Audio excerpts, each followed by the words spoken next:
Hello बच्चों।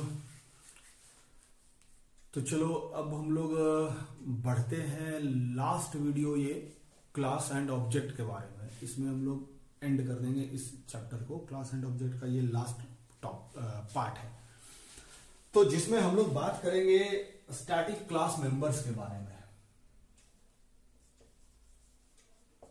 Static class members के बारे में हम लोग इसमें बात करेंगे।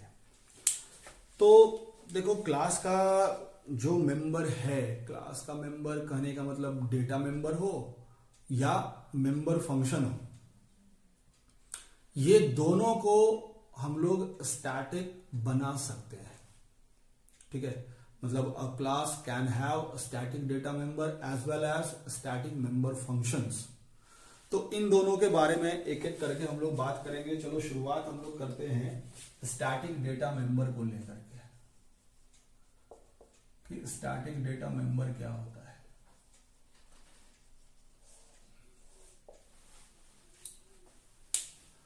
तो कोई भी स्टैटिक डेटा मेंबर जो है क्लास का, वो हम लोग कह सकते हैं कि क्लास के लिए ग्लोबल वेरिएबल के रूप में काम करता है। ग्लोबल वेरिएबल के रूप में काम करता है। इसका कहने का अर्थ यह है कि जो डेटा मेंबर को अगर हम लोग स्टैटिक डिक्लेयर कर दें, तो उस डेटा मेंबर का केवल एक ही कॉपी मेमोरी में रहेगा, जो कि उस क्लास के जितने भी ऑब्जेक्ट हैं वो उसी कॉपी को शेयर करेंगे आपस में, अमंग देमसेल्व्स। ठीक है, कि कोई भी डेटा मेंबर जिसको कि हम स्टैटिक डिक्लेयर किए हुए हैं, तो उसका केवल एक ही कॉपी रहेगा। जितना ऑब्जेक्ट बनेगा उसके लिए उसका अलग अलग कॉपी नहीं होगा। स्टैटिक डेटा मेंबर का केवल एक ही कॉपी होगा, जिसको कि जितना भी ऑब्जेक्ट बन रहा है वो सब उसको शेयर करेगा आपस में। तो जनरली स्टैटिक डेटा मेंबर हम लोग किसको डिक्लेयर करेंगे? तो जनरली ऐसा वेरिएबल, ऐसा मेंबर, डेटा मेंबर जिसका वैल्यूज हम चाहते हैं अमंग डिफरेंट ऑब्जेक्ट्स विजिबल हो, उसमें आपस में कॉमन हो, दिखता हो। उदाहरण के तौर पर हम लोग ये कह सकते हैं कि अगर हम लोग ये ट्रैक रखना चाहें कि भाई कितना ऑब्जेक्ट मेरा बन रहा है, तो जैसे जैसे ऑब्जेक्ट बनेगा हम लोग किसी वेरिएबल का वैल्यू बढ़ाते जाएंगे और वो सब में विजिबल होना चाहिए, सारे ऑब्जेक्ट में, कि हाँ भाई ये पहले ऑब्जेक्ट बना हुआ था, अब नया बना तो अब उस वेरिएबल का वैल्यू एक बढ़ गया। तीसरा ऑब्जेक्ट बनाएंगे, वो भी उसको देखेगा प्रीवियस वैल्यू क्या था, तब वो उसको बढ़ा देगा एक, इस तरह से। तो हम लोग कह सकते हैं कि स्टैटिक डेटा मेंबर डिफरेंट होता है, डिफर करता है ऑर्डिनरी डेटा मेंबर से। कौन कौन से सेंस में? तो पहला तो ये कि ये ऑर्डिनरी डेटा मेंबर अगर रहता क्लास का, तो उसका क्या होता, जितना ऑब्जेक्ट बनता उतना कॉपी उसके लिए होता। हर एक ऑब्जेक्ट के लिए उस डेटा मेंबर का अलग अलग कॉपी रहता। लेकिन स्टैटिक डेटा मेंबर के केस में क्या है कि उसका एक ही कॉपी रहेगा, सबके लिए अलग अलग नहीं बनेगा। पहला डिफरेंस ये होगा। दूसरा, किसका स्कोप? क्लास स्कोप है। हाँ, लेकिन ये मेमोरी में तब तक रहेगा जब तक प्रोग्राम रन कर रहा है। मतलब इसका लाइफ टाइम जो है वो प्रोग्राम रन हो गया, एंटायर प्रोग्राम, लेकिन ये केवल क्लास के अंदर ही विजिबल होगा। तो अगर किसी डेटा मेंबर को स्टैटिक डिक्लेयर करना है, तो two things are to be kept in mind to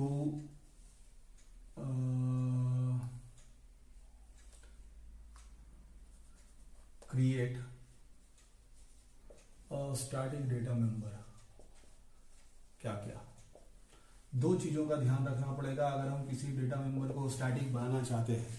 class के डेटा मेंबर को अगर हम स्टैटिक बनाना चाहते हैं तो दो चीजों का ध्यान रखना पड़ेगा। क्या? तो declaration inside the class definition,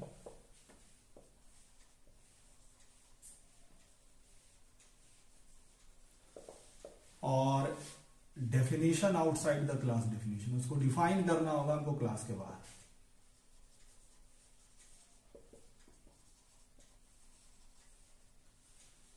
it must be defined outside the class.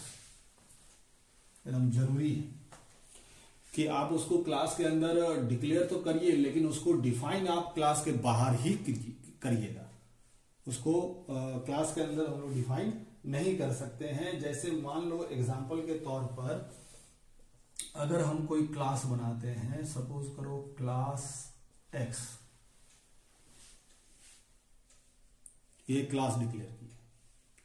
अब मान लो कि इसमें हम एक वेरिएबल डिफाइन कर दें स्टैटिक इंट काउंट, अपना कुछ और रहेगा इसमें, ये क्लास का डेफिनेशन बंद कर दी गई। ठीक है, तो ये क्या हुआ, डिक्लेरेशन हुआ, declaration inside class definition. Class के अंदर डिक्लेयर तो कर दिए भैया। अब डिफाइन करने का मतलब क्या हुआ, तो डिफाइन ऐसे होगा कि डेटा टाइप, क्लास का नाम, स्कोप रिजोल्यूशन ऑपरेटर और वेरिएबल का नाम। काउंट है ये, COUNT। तो ये मेरा हो गया definition outside the class definition, या defining outside the class definition, and this must be done. ये करना ही पड़ेगा।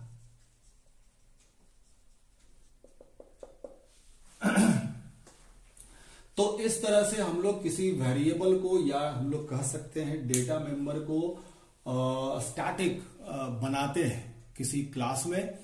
कुछ कुछ बातों का ध्यान रखना है, हम एक बार कंक्लूड करते हैं इसको। वेरिएबल जो स्टैटिक होता है वो ग्लोबल वेरिएबल के रूप में काम करता है क्लास के लिए। मतलब कहने का कि स्टैटिक वेरिएबल का केवल एक ही कॉपी मेमोरी में रहेगा, जिसको जितना भी ऑब्जेक्ट क्लास का बना है वो सारा उसको शेयर करेगा आपस में। तो कहने का मतलब है ऐसे वेरिएबल को हम लोग स्टैटिक बनाएंगे जिनका वैल्यूज हम चाहते हैं कि पूरे ऑब्जेक्ट्स में विजिबल हो, डिस्ट्रीब्यूट हो, सब में आपस में वो सब उसको शेयर करें। जैसे हम उदाहरण लिए थे कि भाई नंबर ऑफ ऑब्जेक्ट्स का अगर हमको ट्रैक रखना है कि कितना ऑब्जेक्ट बन रहा है ना, या बनते जा रहा है, तो उसके लिए हम लोग उसको स्टैटिक बना देंगे। स्टैटिक बनाने के लिए हम लोगों को 2 स्टेप में काम करना पड़ेगा कि उसको क्लास के अंदर डिक्लेयर करना पड़ेगा और डिफाइन करना पड़ेगा क्लास के बाहर। कैसे होगा ये, तो क्लास डिक्लेयर करने के लिए बस कुछ नहीं, स्टैटिक कीवर्ड लगा देना है। ठीक है, जो बदलाएगा कि वो स्टैटिक वेरिएबल है। तो ये डिक्लेरेशन हो गया इनसाइड द क्लास डेफिनेशन। और डिफाइन करने का मतलब हो गया कि क्लास डेफिनेशन के बाद डेटा टाइप, क्लास का नाम, स्कोप रिजोल्यूशन ऑपरेटर, वेरिएबल का नाम। अगर आप चाहो तो इसको कोई इनिशियल वैल्यू भी दे सकते हो। ठीक है, हम लोग ये कह सकते हैं कि initial value can also be given,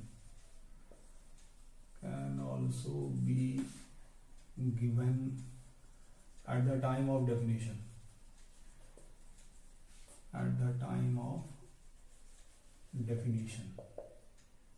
मतलब जैसे अभी हम तुमको वहां पे लिखे थे ना कि INT scope resolution operator count. अब आप इसको कोई इनिशियल वैल्यू असाइन करना चाहो तो कर दो भाई, सपोज करो 10 असाइन कर दी, तो ये भी किया जा सकता है। तो ये तुमको बात हो गया स्टैटिक डेटा मेंबर के बारे में। ठीक है, अगर हम लोग बात करें कि इसको ग्राफिकली रिप्रेजेंट करने के लिए, कि तो हम ये कहेंगे कि अगर मान लो कि ये कोई मेरा इसको ग्राफिकली डिक्लेयर करने के लिए या दिखलाने के लिए, चलो एक फिगर बनाते हैं।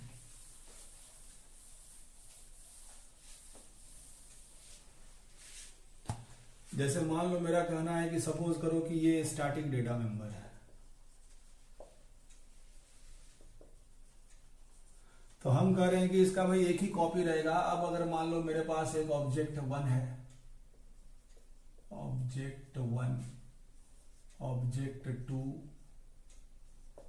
ऑब्जेक्ट 3, तो ये सब इसको एक्सेस कर सकते हैं। ये सब इसके लिए एक ही कॉपी होगा, अलग अलग कॉपी उसका उन सब के लिए नहीं बनेगा। तो ये बातें हो गई। चलिए आपको स्टैटिक डेटा मेंबर के बारे में। अब हम लोग आगे बढ़ते हैं, बात करते हैं स्टैटिक मेंबर फंक्शन।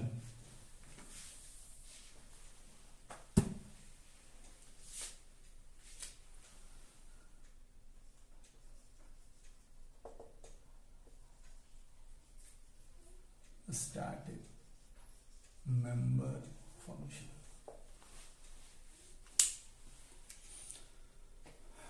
एकदम सिंपल सा परिभाषा इसका कि ऐसा मेंबर फंक्शन जो केवल स्टैटिक डेटा मेंबर पर ही काम करेगा। The function which works with only static data members is called a static member function. ठीक है, तो अब सवाल उठता है कि ये नॉर्मल फंक्शन से अलग कैसे होगा और इसको हम लोग बनाएंगे कैसे। तो बनाने के लिए कुछ नहीं करना है कि जब हम लोग फंक्शन डिक्लेयर करेंगे या फिर इसको जब हम लोग डिफाइन करेंगे तो उसमें पहले कीवर्ड लगा देंगे स्टैटिक, इतना ही काम करना है। स्टैटिक कीवर्ड लगा दिए, वो मेरा स्टैटिक मेंबर फंक्शन बन गया। हाँ, लेकिन ध्यान यह रखना है कि ये आपको केवल और केवल स्टैटिक मेंबर पर ही काम करना चाहिए। उसी को आप स्टैटिक मेंबर फंक्शन बना सकते हो, नहीं तो फिर वो एरर जनरेट करेगा फिर वो कंपाइल टाइम। हाँ, तो बात उठ रहा है कि भाई ये नॉर्मल मेंबर फंक्शन से अलग कैसे होगा। तो पहला तो वही तुम्हारा अंतर हो गया जो हम अभी कह रहे थे बार बार कि स्टैटिक मेंबर फंक्शन जो है वो केवल और केवल एसेस कर सकता है स्टैटिक मेंबर्स को ही। ठीक है, ऑफ द सेम क्लास। कि स्टैटिक मेंबर फंक्शन जो है वो केवल और केवल स्टैटिक मेंबर पर ही काम करेगा और वो भी उसी क्लास का होना चाहिए जिस क्लास का वो मेंबर फंक्शन है। पहला डिफरेंस ये। दूसरा कि स्टैटिक मेंबर फंक्शन को कॉल करने के लिए, इन्वोक करने के लिए ऑब्जेक्ट का जरूरत नहीं है। जैसे हम लोग पहले देख चुके हैं क्या कि क्लास का अगर कोई मेंबर फंक्शन को हमको कॉल करना होता है, एग्जीक्यूट कराना होता है, तो हम लोग क्या करते हैं कि भाई ऑब्जेक्ट का नाम डॉट ऑपरेटर, फंक्शन का नाम देते हैं। लेकिन स्टैटिक मेंबर फंक्शन को कॉल करने के लिए आपको ऑब्जेक्ट का आवश्यकता नहीं है। आप डायरेक्ट क्लास के नेम के मदद से इसको कॉल कर सकते हो, इन्वोक कर सकते हो, एक्सेस कर सकते हो। कैसे करेंगे वो हम एक एग्जांपल अभी लेते हैं, प्रोग्राम बनाते हैं, उसके मदद से आपको समझ में आ जाएगा कि ये काम होगा कैसे। लेकिन ये ध्यान में तुमको रखना है कि इस फंक्शन को कॉल करने के लिए तरीका क्या होगा। तो क्लास का नाम, class name, scope resolution operator, function name, बस ये इस तरह से कॉल हो जाएगा। ठीक है,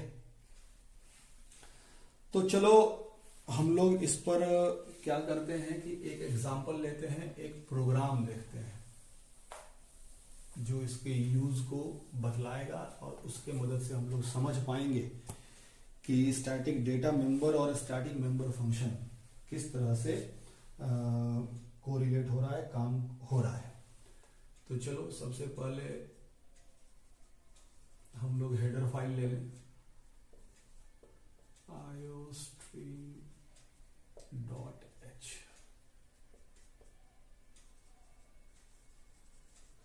hash include conio.h। एक क्लास बनाते हैं भैया, क्लास x।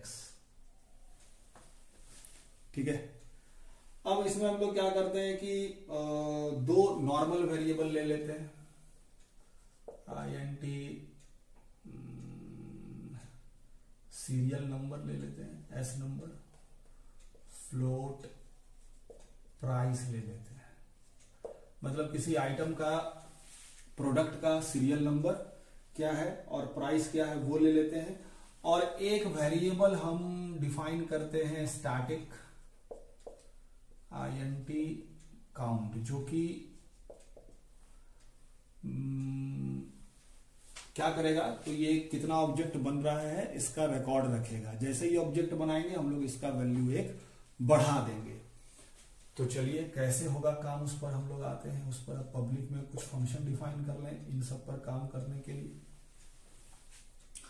तो एक फंक्शन ले लेते हैं जो इन सब के लिए वैल्यू लेगा, void गेट वैल्यू INTI और फ्लोट j। ये दोनों हम लोग आर्ग्यूमेंट किसके लिए लिए हैं, तो सीरियल नंबर और प्राइस के लिए। मतलब मेन में हम क्या करेंगे ना, अब हम यहां आर्ग्यूमेंट मांग रहे हैं, मतलब इस फंक्शन को कॉल करने के लिए आर्ग्यूमेंट पास करना पड़ेगा। तो सीरियल नंबर और प्राइस के लिए, यानी मेन में हम लोग यूजर से सीरियल नंबर और प्राइस एक्सेप्ट करेंगे, मांगेंगे, और वो वैल्यू इसको पास कर देंगे कॉल करते समय। तो सीरियल नंबर में आई आ जाएगा, S number is equal to I, और प्राइस में आ जाएगा जे का वैल्यू।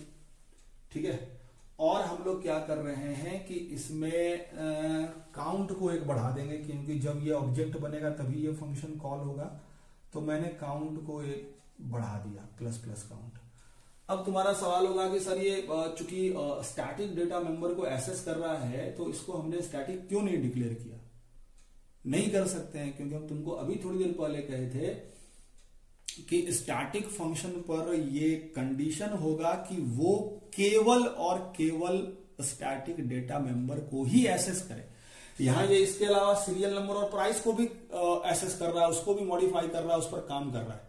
इसलिए इसको हम स्टैटिक नहीं डिक्लेयर कर सकते हैं। केवल इस पर काम कर रहा होता, मतलब हम गेट वैल बनाते, केवल प्लस प्लस काउंट कर देते, बस इतना ही अगर रखते तब हम उसको स्टैटिक कर सकते थे। ठीक है, तो इस कारण से वो स्टैटिक हुआ नहीं। अब हम लोग आते हैं void डिस्प्ले करा देते हैं।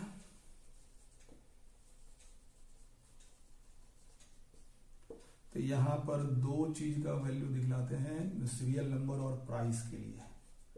सी आउट सीरियल नंबर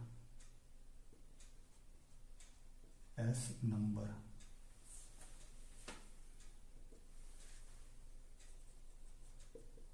और /t दे देते हैं भैया, प्राइस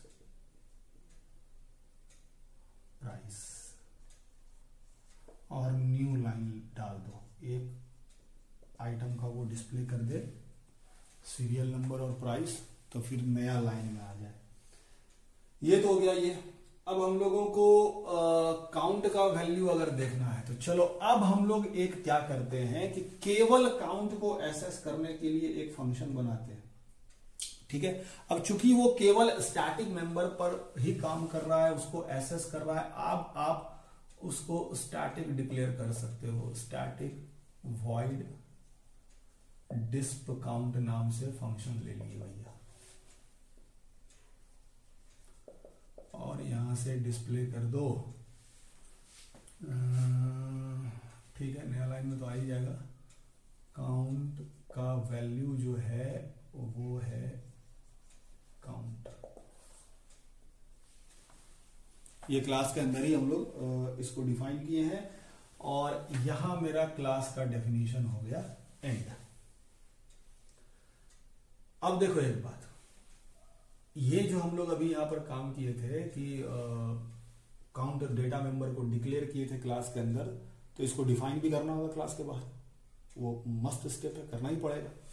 तो उसके लिए क्या तरीका था भाई, तो int x काउंट और इनिशियलाइज कर देते हैं 0 से, क्योंकि अभी मेरा कोई भी ऑब्जेक्ट बना नहीं है, एक भी ऑब्जेक्ट मेरा नहीं बना है। अब हम लोग आ जाते हैं मेन में। तो void मेन, और दो ऑब्जेक्ट बना ले भाई, ob1 ob2।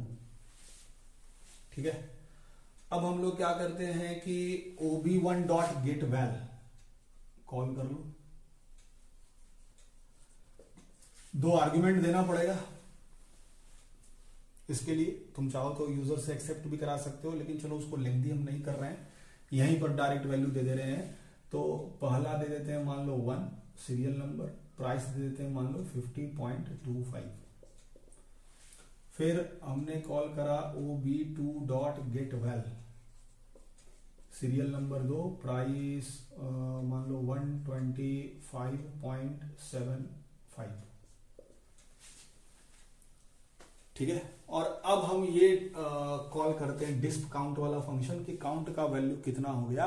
तो क्योंकि ये स्टैटिक फंक्शन है तो किसी ऑब्जेक्ट के मदद से कॉल नहीं होगा, इसको कॉल हम ऐसे करेंगे एक्स स्कोप रिजोल्यूशन ऑपरेटर और डिस्प काउंट। ये क्योंकि हम स्टैटिक फंक्शन को कॉल कर रहे हैं इसीलिए वहां पर ऑब्जेक्ट का मदद हमको नहीं चाहिए।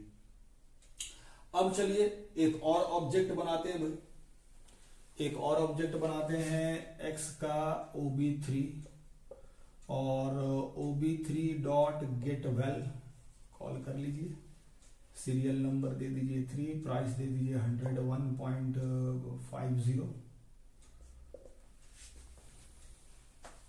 ठीक है, ये ऑब्जेक्ट बन गया।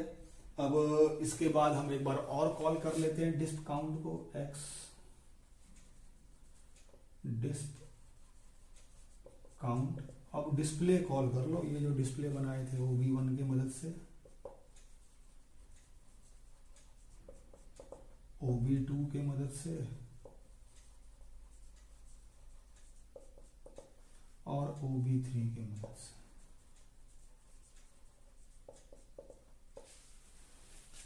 ठीक है, और गेट ch एंड। ठीक है, तो ये मेरा हो गया कंप्लीट प्रोग्राम। अब देखो इसमें होगा क्या, ये काम कैसे कर रहा है।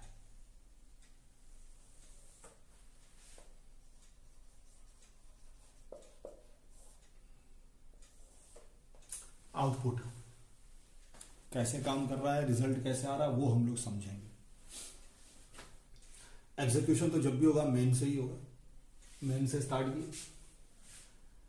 सबसे पहले क्या हुआ कि भाई दो वेरिएबल मेरा बन गया और दो ऑब्जेक्ट बन गया क्लास का, ob1 और ob2। जैसे ही तुम्हारा ये फंक्शन कॉल हुआ ob1.getval, ये आया यहां पर, i में क्या आ गया तो 1, j में क्या आ गया 50.25। ठीक है, i में 1 आ गया और j में 50.25 आ गया, तो सीरियल नंबर हो गया 1, प्राइस हो गया 50.25 पहला ऑब्जेक्ट के लिए, ob1 के लिए। और काउंट एक बढ़ गया, काउंट मेरा क्या था 0, तो यहां प्लस प्लस काउंट हुआ, मतलब काउंट का वैल्यू मेरा हो गया 1। याद रखना काहे कि ये अगला ऑब्जेक्ट इसको फिर बढ़ाएगा, तो काउंट का वैल्यू 1 हो गया। आगे बढ़े, नेक्स्ट स्टेटमेंट में आए। अब तुम्हारे पास क्या हो गया कि ob1 में सीरियल नंबर 1 है, प्राइस इतना है। अब ob2 का सीरियल नंबर हो गया 2, क्योंकि वो 2 मेरा i में कॉपी होगा, i मेरा गया इसमें सीरियल नंबर में, तो ob2 का सीरियल नंबर 2 हो गया, प्राइस हो गया 125.75। अब फिर ये काउंट को बढ़ाया, तो ये पिछला जो वैल्यू था काउंट का उसको ये देख रहा है, क्योंकि ये उसको शेयर कर रहा है आपस में। ठीक है, तो वो इसको दिख रहा है पिछला वैल्यू 1 था, तो काउंट एक अगर बढ़ गया तो काउंट का वैल्यू हो गया 2। फिर तुम्हारा आया क्या x डिस्प काउंट। अब ये फंक्शन कॉल हुआ भैया, तो सबसे पहले तुम्हारा डिस्प्ले यही होगा कि काउंट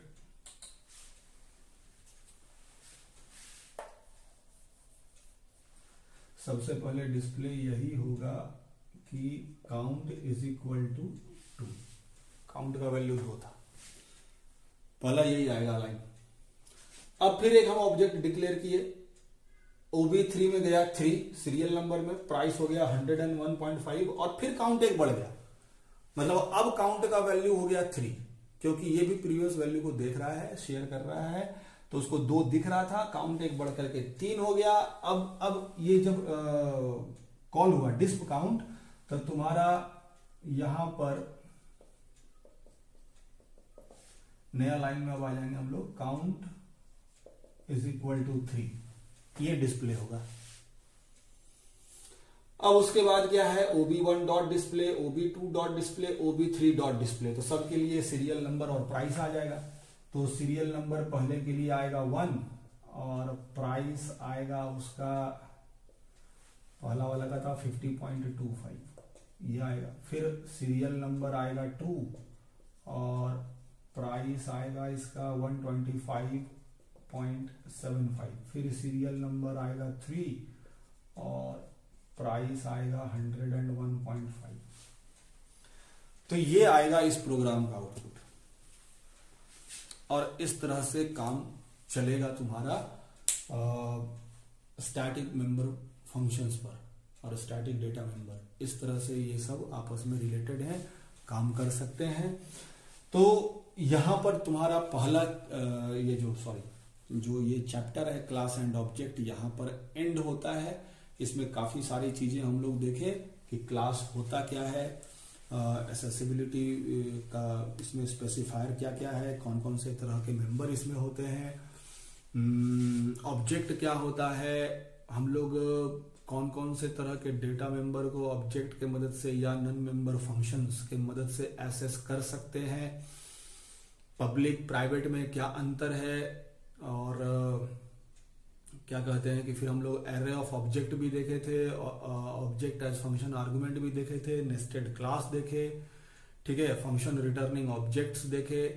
तो ये सारा चीज हम लोग देखे हैं और ये सब चीज पर हम लोग काम कर चुके। तो यहां पर तुम्हारा एंड हो जाता है क्लास और ऑब्जेक्ट। अब इसके बाद नेक्स्ट वीडियो में हम लोग बढ़ेंगे, क्लास एंड ऑब्जेक्ट से ही रिलेटेड चीज है कंस्ट्रक्टर एंड डिस्ट्रक्टर। मतलब अब यहां से तुम्हारा क्लास यूज होता जाएगा, अभी हम लोग C++ जब तक चलेंगे। तो ये वीडियो बहुत अच्छे से समझना है क्योंकि स्टैटिक मेंबर तुम्हारा एग्जाम के लिए, एग्जाम के पॉइंट ऑफ व्यू से भी काफी इंपॉर्टेंट है, पूछा जाता है एग्जाम में, ठीक है। तो दैट्स इट इस वीडियो में। अब हम लोग नेक्स्ट वीडियो में नए चैप्टर के साथ शुरुआत करेंगे। Thank you.